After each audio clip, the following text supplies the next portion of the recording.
দুনিয়ার ভিতরে যে সমস্ত এখন ফিতনা দেখছেন, এই সমস্ত ফিতনার কি ফিতনা, এর চেয়েও ভয়ঙ্কর ভয়ঙ্কর ফিতনা পৃথিবীর ভিতরে দিয়ে আসতে চলেছে।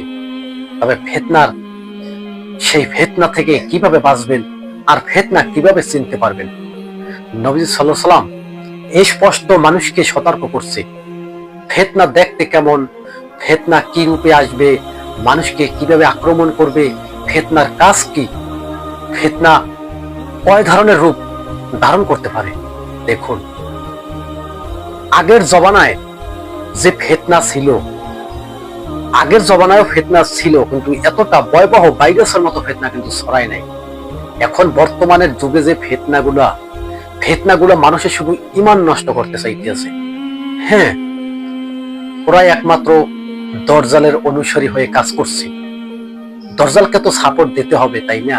দজ্জালকে সাপোর্ট না দিলে দজ্জাল তো সুযোগ পাবে না। তবে এই সুযোগ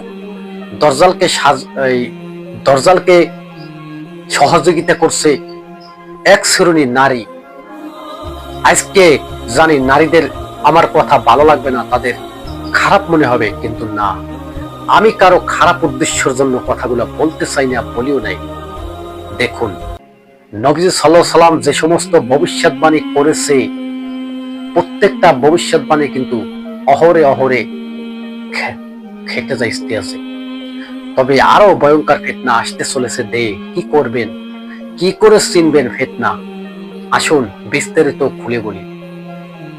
এমন ফিতনা আসবে, কোরআনের ভুল ধরবে, অহরহ ভাবে কোরআনের ভুল ধরবে।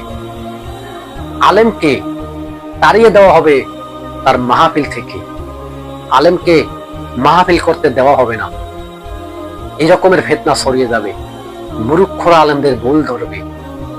এখন কিন্তু চলছে, মূর্খরা কিন্তু হুজুরদের ভুল ধরছে, কিন্তু এমন একটা জবান আসতে চলেছে, এমন ভাবে হুজুরদের ভুল ধরবে, হুজুররা ওয়াজ মাহফিল আর করতে চাইবে না। কিভাবে করবে? ফিতনারা পুরো বিশ্বকে গ্রাস করে ফেলবে।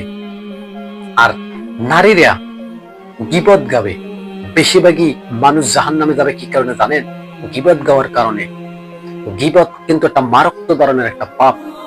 গীবত আপনাকে আমাকে জাহান্নামের ভিতরে নিয়ে যাবে, টানে টেনে টেনে টেনে নিয়ে যাবে। আপনার আর আমার জাহান্নামে যাওয়ার যথেষ্ট মানে ওই গীবত। এই গীবত বেশিরভাগ কিন্তু মহিলারা গায়। আপনি জানুন, এক জায়গা 5টা মহিলা যদি থাকে, ওই জায়গায় কিন্তু নানান ধরনের কথা বলতে বলতে বলতে বলতে এক পর্যায়ে কিন্তু ওখানে গীবত গাওয়া শুরু করে দেয়। তবে বলবো, যে সমস্ত মা বোনেরা আছেন তাদেরকে বলবো, আল্লাহ তাআলা রব্বুল আলামিনকে ভয় করুন, ঈমান আনুন। আজকে জানি আমার এই কথাগুলো আপনার কাছে খুবই খারাপ লাগবে, কিন্তু দেখুন, আমি তো খারাপ লাগার কোনো কথা বলছি না। আমি বলছি দজ্জালের ফিতনা থেকে বাঁচুন। আপনিও বাঁচুন, আমিও বাঁচি। আপনিও একজন মায়ের সন্তান। কেউই চায় না ভাই জাহান্নামের ভিতরে যাই, সবাই চায় জান্নাতে যাই।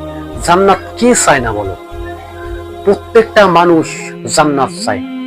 আর এই জান্নাত আল্লাহ তাআলা রব্বুল আলামিন তৈরি করেছে মানব জাতিকেই তো দেওয়ার জন্য। আর সেই মানব জাতি জাহান্নাম খুঁজে খুঁজে জাহান্নামের কাজ করছে, জান্নাতের কাম সীমিত করছে। দেখুন, জান্নাতে যাওয়া আপনি যদি বোঝেন যে কঠিন, আমি বলবো না, জান্নাতে যাওয়ার রাস্তা সোজা। আপনার বিবেককে আপনি প্রশ্ন করুন, আপনি কি করবেন? জাহান্নামে যাবেন না জান্নাতে যাবেন?